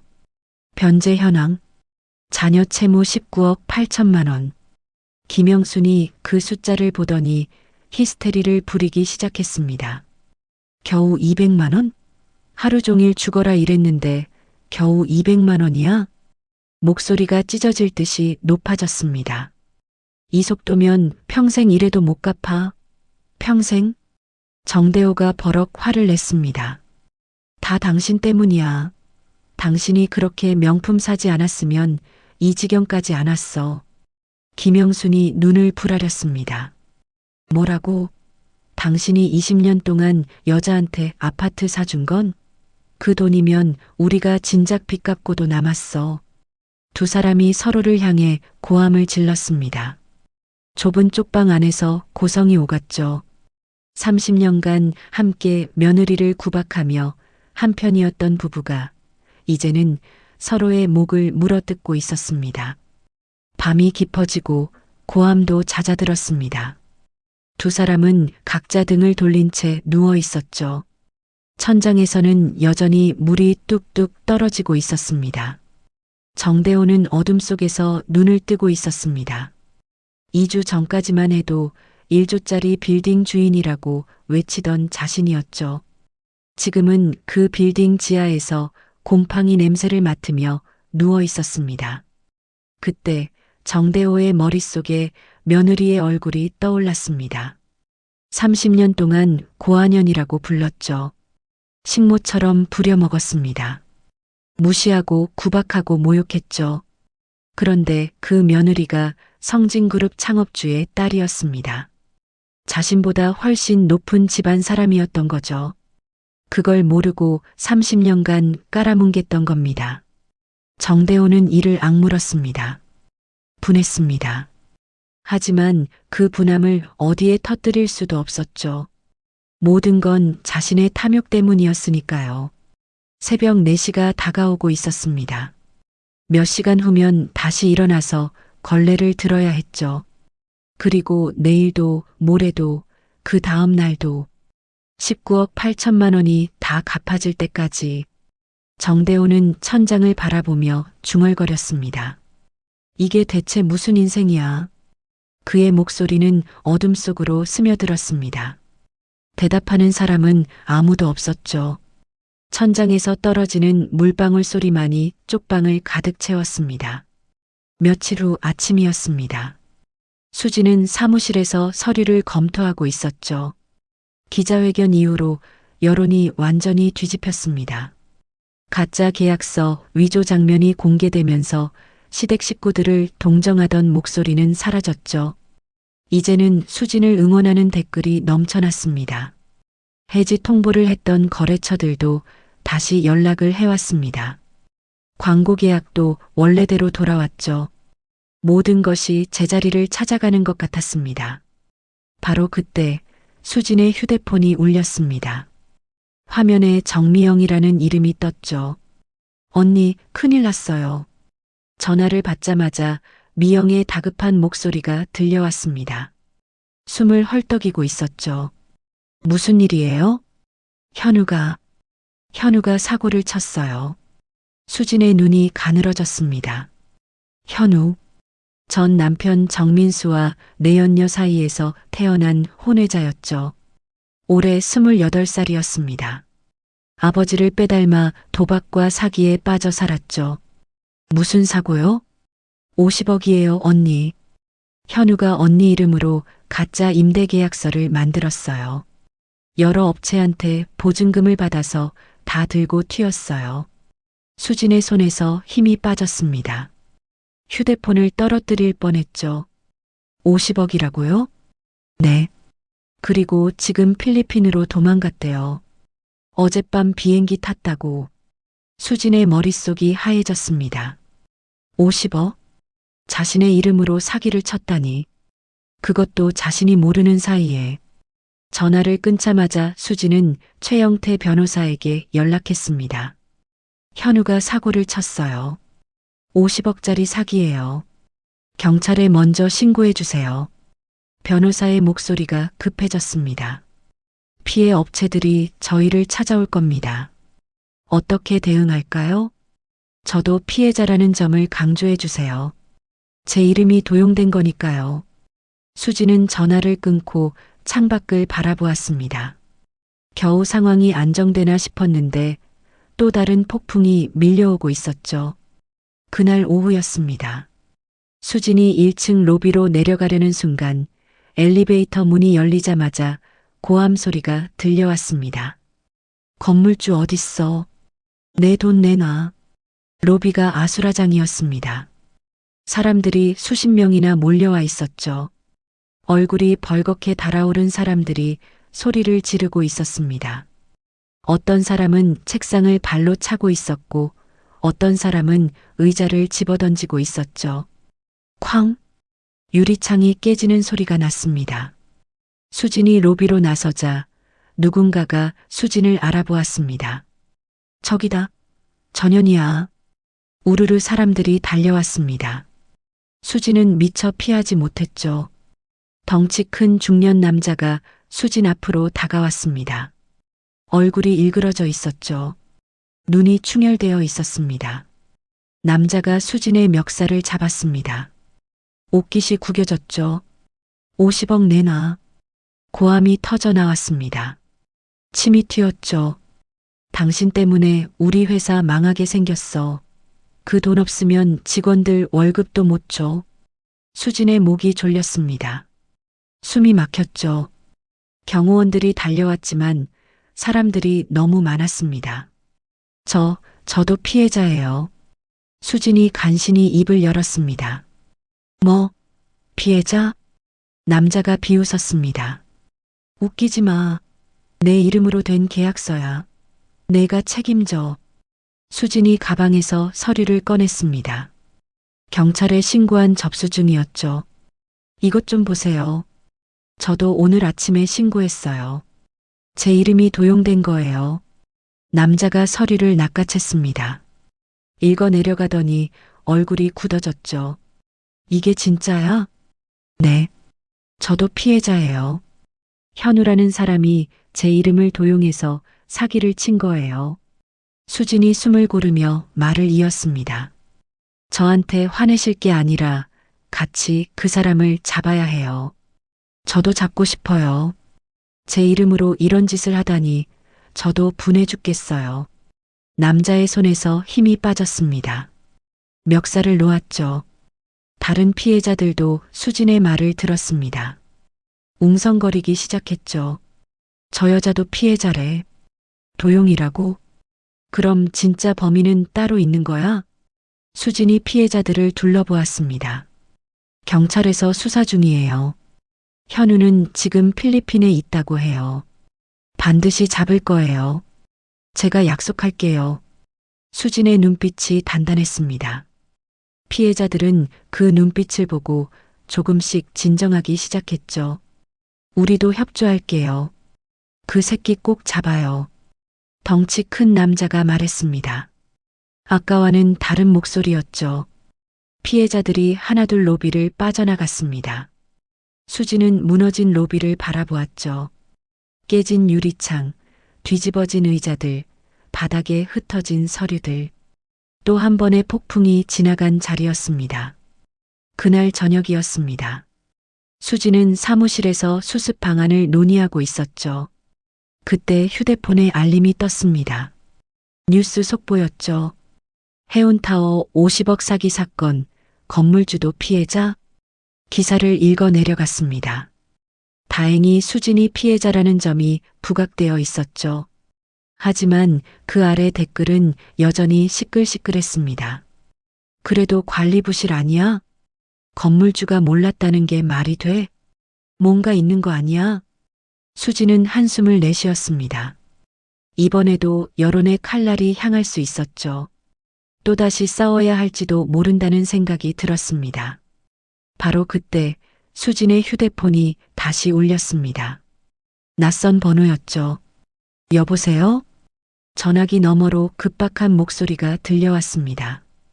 이수진 씨 되시죠? 여기 부산 대병원 응급실인데요. 마리아 수녀님께서 쓰러지셨습니다. 수진의 심장이 덜컥 내려앉았습니다. 수녀님이요? 무슨 일이에요? 스트레스성 심근경색입니다. 지금 응급 처치 중이에요. 보호자로 수진 씨 연락처가 적혀 있어서 수진은 전화를 끊기도 전에 뛰기 시작했습니다. 엘리베이터가 답답해서 계단으로 내려갔죠. 차에 올라타자마자 외쳤습니다. 부산 대병원이요. 빨리요. 차가 달리는 동안 수진의 머릿속은 복잡했습니다. 마리아 수녀님, 고아원에서 수진을 키워주신 분이었죠. 18년간 엄마처럼 돌봐주셨습니다. 고아원을 떠난 후에도 수진은 매달 찾아뵈었죠. 유일하게 가족이라고 부를 수 있는 분이었습니다. 병원에 도착했습니다. 응급실로 뛰어들어갔죠. 간호사에게 물었습니다. 마리아 수녀님 어디 계세요? 저쪽 3번 침대요. 수진이 달려갔습니다. 커튼을 젖혔죠. 침대 위에 수녀님이 누워 계셨습니다. 얼굴이 창백했죠. 산소 마스크를 쓰고 계셨고 팔에는 수액줄이 연결되어 있었습니다. 수녀님, 수진의 눈에서 눈물이 쏟아졌습니다. 침대 옆에 무릎을 꿇었죠. 수녀님의 손을 잡았습니다. 손이 차가웠어요. 수녀님, 저 수진이에요. 눈 좀 떠보세요. 수녀님의 눈꺼풀이 미세하게 떨렸습니다. 천천히 눈을 뜨셨죠. 수진아. 힘없는 목소리였습니다. 산소 마스크 너머로 겨우 들렸죠. 뉴스 봤어. 우리 수진이가 또 힘든 일을 당했구나. 수진의 가슴이 찢어지는 것 같았습니다. 수녀님은 뉴스를 보고 쓰러지신 거였죠. 수진이 피해자들에게 둘러싸여 멱살을 잡히는 장면이 방송에 나갔던 겁니다. 수녀님, 저는 괜찮아요. 걱정 마세요. 수진이 수녀님의 손을 꽉 잡았습니다. 제가 이길 거예요. 반드시 이길 거예요. 그러니까 수녀님도 빨리 나으셔야 해요. 수녀님의 눈에서 눈물이 흘러내렸습니다. 우리 수진이 참 많이도 컸구나. 이제는 다 큰 어른이 됐어. 수녀님이 수진의 손을 힘없이 쥐었습니다. 힘들어도 포기하지 마라. 내가 옳은 길을 가고 있으면 하늘이 도울 거야. 수진은 고개를 끄덕였습니다. 눈물이 멈추지 않았죠. 네, 수녀님. 약속할게요. 꼭 이길게요. 수진은 밤새 수녀님 곁을 지켰습니다. 손을 잡고 앉아 있었죠. 새벽이 되어서야 수녀님의 상태가 안정되었습니다. 병원 복도로 나온 수진은 창밖을 바라보았습니다. 동이 트고 있었죠. 붉은 햇살이 하늘을 물들이고 있었습니다. 수진은 손등으로 눈물을 닦았습니다. 그리고 주먹을 꽉 쥐었죠. 현우. 그 이름이 머릿속에 떠올랐습니다. 자신의 이름을 도용해서 50억을 사기치고 도망간 놈. 그 때문에 수녀님까지 쓰러지셨죠. 수진의 눈빛이 차갑게 가라앉았습니다. 반드시 잡는다. 낮은 목소리로 중얼거렸습니다. 주먹에 힘이 들어갔죠. 내가 어디로 도망가든 반드시 잡아서 대가를 치르게 하겠어. 아침 햇살이 수진의 얼굴을 비쳤습니다. 밤새 울어서 눈이 부어 있었죠. 하지만 그 눈빛만은 뜨겁게 타오르고 있었습니다. 새로운 싸움이 시작되고 있었습니다. 일주일이 지났습니다. 최영태 변호사 사무실이었죠. 책상 위에는 노트북 세대가 나란히 놓여 있었습니다. 화면마다 숫자와 그래프가 빼곡했죠. 변호사 옆에는 디지털 포렌식 전문가가 앉아 있었습니다. 안경을 쓴 30대 남자였죠. 며칠째 잠을 못 잔 얼굴이었습니다. 찾았습니다. 전문가가 화면을 가리켰습니다.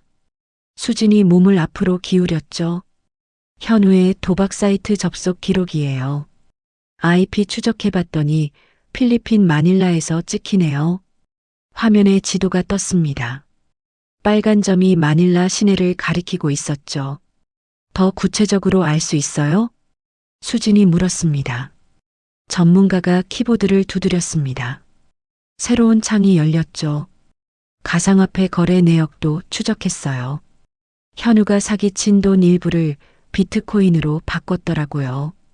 그 비트코인이 현금으로 인출된 곳이 화면이 확대되었습니다. 마닐라 시내 카지노 호텔이에요. 거기서 현금 인출 기록이 여러 번 찍혔어요. 수진의 눈이 반짝였습니다. 드디어 꼬리가 잡힌 거였죠. 최영태 변호사가 고개를 끄덕였습니다. 인터폴에 공조 요청하겠습니다. 필리핀 경찰과 협조하면 일주일 안에 잡을 수 있을 겁니다. 수진은 창밖을 바라보았습니다. 병원에 입원해 계신 수녀님 얼굴이 떠올랐죠. 반드시 잡겠다고 약속했었습니다. 빨리 진행해 주세요. 수진의 목소리는 낮고 단단했습니다. 며칠 후 필리핀 마닐라였습니다. 화려한 네온 사인이 밤거리를 밝히고 있었죠. 거대한 카지노 호텔이 우뚝 서 있었습니다. 새벽 2시였습니다. 호텔 15층 복도에 필리핀 경찰과 한국 형사들이 모여 있었죠. 방탄조끼를 입고 있었습니다. 1512호입니다. 형사가 손짓했습니다. 경찰들이 조용히 문 앞으로 다가갔죠. 쿵! 문이 박차졌습니다. 경찰들이 우르르 안으로 들어갔죠. 움직이지 마. 고함이 터져 나왔습니다. 방 안에 불이 켜졌죠. 침대 위에서 누군가가 벌떡 일어났습니다. 현우였죠. 속옷 바람이었습니다. 눈이 휘둥그레졌죠. 상황을 파악하지 못한 얼굴이었습니다. 뭐야? 현우가 소리쳤습니다. 하지만 이미 경찰이 달려들었죠. 순식간에 바닥에 엎어졌습니다. 찰칵! 수갑이 채워졌습니다. 정현우 씨 사기 및 사문서 위조 혐의로 체포합니다. 현우가 발버둥 쳤습니다. 이거 나. 내가 누군지 알아? 하지만 소용없었죠. 경찰들이 현우를 질질 끌고 나갔습니다. 방 안을 수색한 결과 놀라운 것들이 발견되었습니다. 침대 밑에서 현금 다발이 나왔죠. 세어보니 20억 원이었습니다. 옷장 안에서는 금괴도 여러 개 발견되었죠. 이 정도면 피해금의 절반 정도는 회수할 수 있겠네요. 형사가 말했습니다. 하지만 나머지 30억은 이미 도박으로 날린 뒤였죠. 이틀 후 현우가 한국으로 송환되었습니다. 인천공항에 기자들이 몰려들었죠.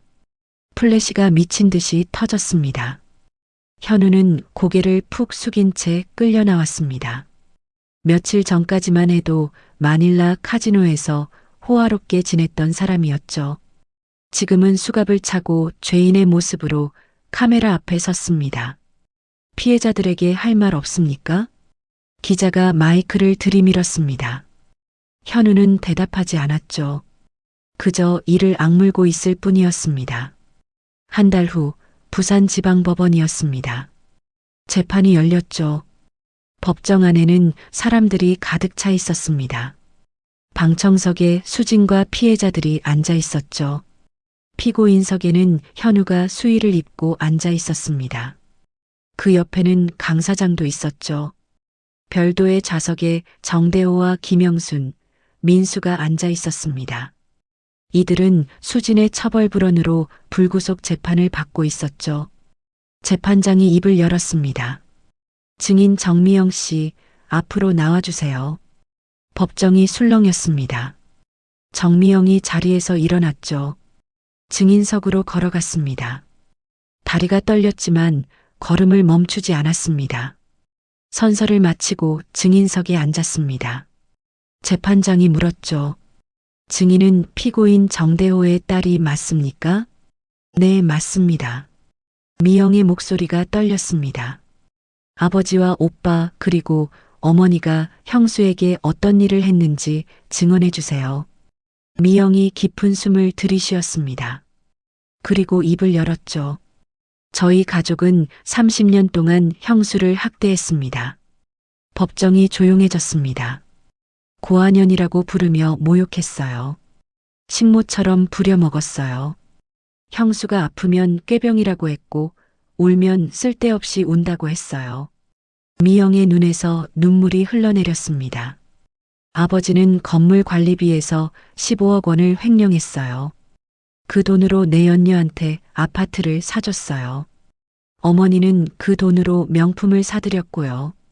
피고인석에서 정대호가 벌떡 일어났습니다. 미영아, 내가 어떻게 아비를... 얼굴이 벌겋게 달아올라 있었죠. 목이 터져라 고함을 질렀습니다. 재판장이 의사봉을 두드렸습니다. 피고인은 조용히 하세요. 정대호가 억지로 끌어안혀졌습니다. 하지만 눈에서 불이 나오는 것 같았죠. 미영이 아버지를 똑바로 바라보았습니다. 눈물이 흐르고 있었지만 눈빛은 흔들리지 않았죠. 아버지, 저 더는 못 참겠어요. 30년 동안 참았어요. 이제는 진실을 말해야겠어요. 미영이 다시 재판장을 향해 돌아앉았습니다. 오빠도 마찬가지예요. 회사 자금 3억 원을 횡령했어요. 도박이랑 유흥비로 다 날렸어요. 그러면서 형수한테는 빈털터리 돌싱이라고 비웃었어요. 미영의 증언이 계속되었습니다. 30년간 숨겨왔던 진실이 하나하나 드러났죠. 법정에 있던 사람들의 표정이 굳어졌습니다. 모든 증인 신문이 끝났습니다. 재판장이 선고를 위해 입을 열었죠. 피고인 정현우. 현우가 고개를 들었습니다. 얼굴이 창백했죠. 사기 및 사문서 위조 혐의로 징역 8년을 선고합니다. 현우의 얼굴이 일그러졌습니다. 고개를 떨궜죠. 피고인 강모. 강 사장이 몸을 움찔했습니다. 사문서 위조 혐의로 징역 2년을 선고합니다. 강 사장이 한숨을 내쉬었습니다. 그래도 현우보다는 낫다고 생각하는 표정이었죠. 피고인 정대호, 김영순, 정민수. 세 사람이 긴장한 얼굴로 재판장을 바라보았습니다. 횡령 및 공범 혐의가 인정되나 피해자의 처벌 불원 의사와 합의가 있었으므로 집행유예를 선고합니다. 세 사람의 어깨에서 힘이 빠졌습니다. 감옥에는 안 가도 되는 거였죠. 하지만 그렇다고 끝난 게 아니었습니다. 재판장이 덧붙였습니다. 단 피해자와의 합의 조건에 따라 채무 변제 의무는 그대로 유지됩니다. 정대호의 얼굴이 다시 굳어졌습니다. 20억 원. 그 돈을 다 갚을 때까지 지하 쪽방에서 걸레질을 해야 했죠. 민수도 3억 원을 갚아야 했습니다. 재판이 끝났습니다. 사람들이 하나둘 법정을 빠져나갔죠. 수진이 복도로 나왔습니다. 깊은 한숨을 내쉬었죠. 드디어 끝났다는 생각이 들었습니다. 바로 그때 누군가 수진 앞에 다가왔습니다. 고개를 들었죠. 이재훈이었습니다. 성진그룹 부회장. 수진의 이복 오빠였죠. 두 사람은 말없이 서로를 바라보았습니다. 이재훈이 먼저 입을 열었죠. 그날 기자회견 로비에서 다 지켜봤어요. 수진은 대답하지 않았습니다. 그저 이재훈을 바라볼 뿐이었죠. 사과하겠습니다. 이재훈이 고개를 숙였습니다. 처음에 당신을 인정하지 않으려 했어요. 숨겨진 동생이라는 게 받아들이기 어려웠어요. 이재훈이 다시 고개를 들었습니다. 눈에 진심이 담겨 있었죠. 그런데 그날 시댁이란 자들이 당신한테 한 짓을 봤어요. 30년간 어떤 일을 당했는지 알게 됐어요. 우리 가족이 너무했어요. 수진의 눈빛이 흔들렸습니다. 이제 와서 무슨 소용이에요. 목소리가 낮게 가라앉았습니다. 52년이에요. 52년 동안 가족 없이 살았어요. 이제 와서 가족이라고 하면 뭐가 달라지는데요? 이재훈이 말을 잇지 못했습니다. 수진의 말이 맞았으니까요. 잠시 침묵이 흘렀습니다. 이재훈이 다시 입을 열었죠. 성진그룹 이사회에 참석해 주세요. 수진이 눈을 들었습니다. 가족으로서요. 아버지의 딸로서요. 이재훈이 손을 내밀었습니다. 늦었지만 제대로 시작해보고 싶어요. 수진은 그 손을 바라보았습니다. 52년간 기다려왔던 순간이었죠. 하지만 마음이 복잡했습니다. 천천히 손을 들어 이재훈의 손을 잡았습니다. 너무 늦었지만 그래도 고마워요. 두 사람의 손이 맞잡혔습니다. 법원 복도에 햇살이 비쳐 들어왔죠. 길고 긴 싸움이 끝나가고 있었습니다. 그리고 새로운 시작이 기다리고 있었죠. 1년이 지났습니다. 부산 해운대. 푸른 바다를 배경으로 거대한 건물이 우뚝 서 있었죠. 그 건물 외벽에 새로운 간판이 걸려 있었습니다. 수진타워. 금빛 글자가 아침 햇살을 받아 반짝이고 있었죠. 지나가는 사람들이 고개를 들어 그 간판을 바라보았습니다. 이제는 부산의 새로운 랜드마크가 되었죠. 그날 오전 건물 1층 대강당에서 행사가 열리고 있었습니다. 수진타워 장학재단 설립 기념식이었죠. 대강당 안에는 사람들이 가득 차 있었습니다. 고아원 관계자들, 사회복지사들, 그리고 장학금을 받게 될 청소년들이 앉아 있었죠. 단상 위에 수진이 서 있었습니다. 1년 전과는 달라진 모습이었죠. 얼굴에 그늘이 사라졌습니다. 눈빛은 여전히 단단했지만 그 안에 온기가 담겨 있었죠.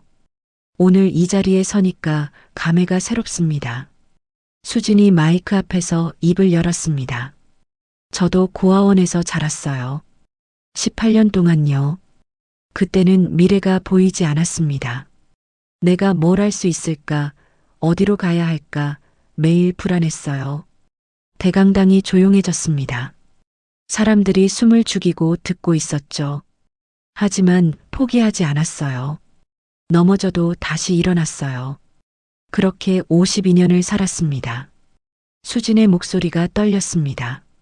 하지만 이내 다시 단단해졌죠. 이 장학재단은 저처럼 힘든 환경에서 자라는 아이들을 위한 겁니다. 여러분은 혼자가 아니에요. 제가 옆에 있을게요. 박수가 터져 나왔습니다. 대강당을 가득 채운 박수 소리가 천장을 울렸죠. 단상 아래 맨 앞줄에 한 노인이 앉아 있었습니다. 흰 수녀복을 입은 마리아 수녀님이었죠. 1년 전 쓰러지셨던 분이었습니다. 지금은 건강을 회복해서 직접 이 자리에 오셨죠. 수녀님의 눈에서 눈물이 흘러내리고 있었습니다. 주름진 얼굴에 미소가 번졌죠. 행사가 끝난 후 수진이 수녀님께 다가갔습니다. 두 사람은 말없이 서로를 끌어안았죠. 우리 수진이가 이렇게 훌륭하게 컸구나. 수녀님이 수진의 등을 토닥였습니다. 수녀님 덕분이에요. 수녀님이 안 계셨으면 저는 여기까지 못 왔을 거예요. 수진의 목소리가 떨렸습니다. 눈가가 붉어졌죠. 이제는 제가 다른 아이들한테 그 사랑을 전해줄게요. 수녀님이 제게 해주셨던 것처럼요. 수녀님이 수진의 얼굴을 두 손으로 감쌌습니다. 그래, 그게 진짜 행복이야. 받은 사랑을 나눠주는 거. 우리 수진이는 이제 다 알겠구나. 두 사람의 눈에서 눈물이 흘렀습니다. 하지만 슬픈 눈물이 아니었죠. 감사와 기쁨의 눈물이었습니다. 며칠 후 수진에게 연락이 왔습니다. 성진그룹에서였죠. 이사 취임건 어떻게 결정하셨습니까? 전화기 너머로 이재훈의 목소리가 들렸습니다. 1년 전 재판이 끝난 후 이재훈은 수진에게 성진그룹 이사회 참석을 제안했었죠. 수진은 창밖을 바라보았습니다. 해운대 바다가 햇살에 반짝이고 있었죠. 감사하지만 사양할게요. 전화기 너머로 짧은 침묵이 흘렀습니다. 이유를 여쭤봐도 될까요? 수진이 미소를 지었습니다. 저는 성진그룹 이병철 회장의 딸로 살고 싶지 않아요. 그냥 이수진으로 살고 싶어요. 다시 침묵이 흘렀습니다. 이재훈이 낮게 웃었죠. 알겠습니다. 존중하겠습니다. 하지만 가족으로서는 지내고 싶어요. 명절 때 가끔 얼굴 보는 정도로요. 그 정도면 저도 좋습니다. 전화가 끊어졌습니다. 수지는 창밖을 바라보며 미소 지었죠. 52년 만에 찾은 가족이었습니다. 하지만 그 가족에게 기대어 살고 싶지는 않았죠. 자신의 힘으로 여기까지 왔으니 앞으로도 그렇게 살고 싶었습니다. 그날 오후 수지는 정미영을 만났습니다. 해운대 해변이 보이는 카페였죠. 언니 불러줘서 고마워요. 미영이 조심스럽게 말했습니다. 1년이 지났지만 여전히 수진 앞에서는 긴장되었죠. 수진이 미영의 손을 잡았습니다. 미영아, 너는 우리 가족이야. 미영의 눈이 커졌습니다. 네. 시댁 식구 중에서 너만 용서할 거야. 아니, 용서가 아니라 너는 원래 내 편이었잖아. 말 못하고 속으로만 괴로워했던 거잖아. 미영의 눈에서 눈물이 쏟아졌습니다. 언니, 앞으로 우리 집에 자주 와. 명절에도 오고, 그냥 심심할 때도 오고, 나한테 동생이 생긴 거야. 미영이 울음을 터뜨렸습니다. 30년간 죄책감에 시달렸던 마음이 녹아내리는 것 같았죠. 수진도 눈물을 흘리며 미영을 안아주었습니다. 창밖으로 해가 기울고 있었습니다. 바다 위로 노을이 번지고 있었죠. 그 시각 수진타워 지하 3층에서는 전혀 다른 풍경이 펼쳐지고 있었습니다. 정대호와 김영순이 복도를 걸어가고 있었죠. 둘 다 칙칙한 작업복을 입고 있었습니다. 손에는 걸레와 양동이가 들려 있었죠. 1년이 지났지만 달라진 건 없었습니다. 여전히 새벽 4시에 일어났고 하루 종일 청소를 했죠. 점심은 폐기 직전 도시락이었고 저녁에는 곰팡이 핀 쪽방으로 돌아갔습니다. 쪽방 벽에 걸린 현황판. 그 위에 숫자가 바뀌어 있었죠. 변제 현황. 자녀 채무 18억 원. 1년 동안 겨우 2억을 갚았습니다. 이 속도면 앞으로 9년은 더 일해야 했죠. 정대호는 올해 81살이었습니다. 9년 후면 90이었죠. 살아있을지도 모를 일이었습니다. 김영순이 침대에 털썩 앉았습니다. 온몸이 쑤셨죠. 허리가 끊어질 것 같았습니다. 여보, 나 이제 진짜 못하겠어.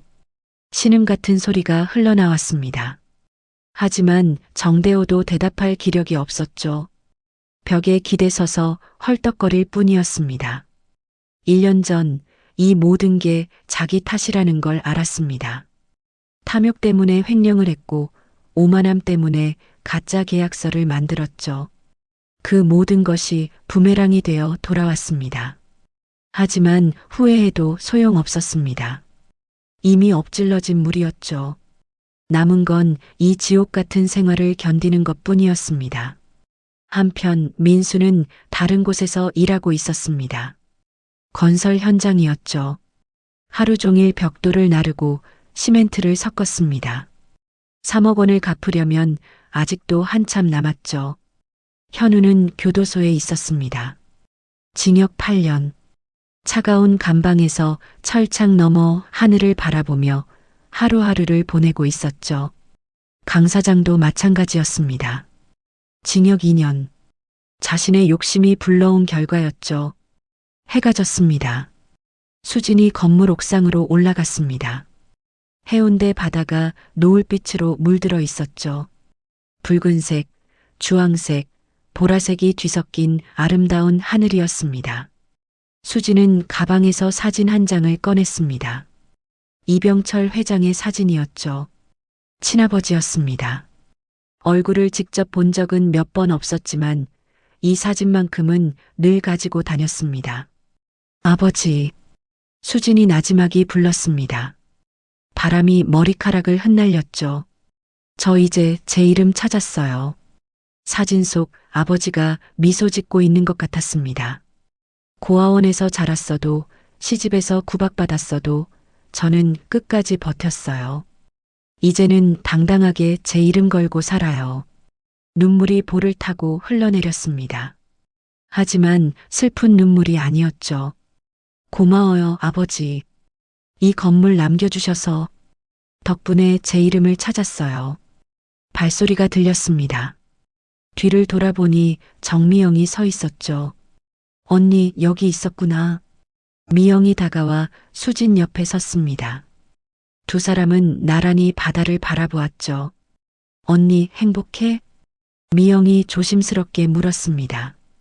수진은 잠시 생각했습니다. 행복. 그 단어가 자신에게 어울리는 건지 잘 모르겠었죠. 글쎄, 행복이라기보다는 수진이 바다를 바라보며 말했습니다. 평온해. 이제야 평온해. 노을빛이 수진의 얼굴을 비쳤습니다.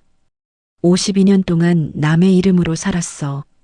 고아원에서는 번호로 불렸고 시집에서는 고아년이라고 불렸지.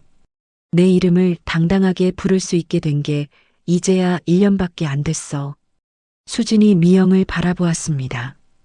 그러니까 행복하냐고 물으면 잘 모르겠어. 근데 평온해.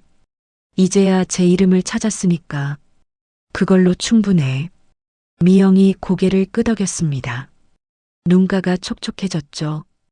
해가 수평선 아래로 내려가고 있었습니다. 하늘이 점점 어두워졌죠. 별이 하나둘 나타나기 시작했습니다. 두 사람의 그림자가 옥상 바닥 위로 길게 늘어졌습니다. 건물 꼭대기에서 지하 깊은 곳까지 빛과 어둠이 한 건물 안에 공존하고 있었죠. 위에서는 수진이 새로운 삶을 시작하고 있었습니다. 아래에서는 시댁 식구들이 자신들의 죗값을 치르고 있었죠. 수진이 하늘을 올려다보았습니다. 별들이 총총히 빛나고 있었죠. 이제 진짜 시작이야. 수진이 나지막이 중얼거렸습니다. 내 이름으로 사는 삶. 이제부터가 진짜 내 인생이야. 바람이 불었습니다. 두 사람의 머리카락이 흩날렸죠. 수진타워의 금빛 간판이 별빛 아래서 은은하게 빛나고 있었습니다. 긴 어둠이 끝나고 새로운 빛이 시작되고 있었습니다.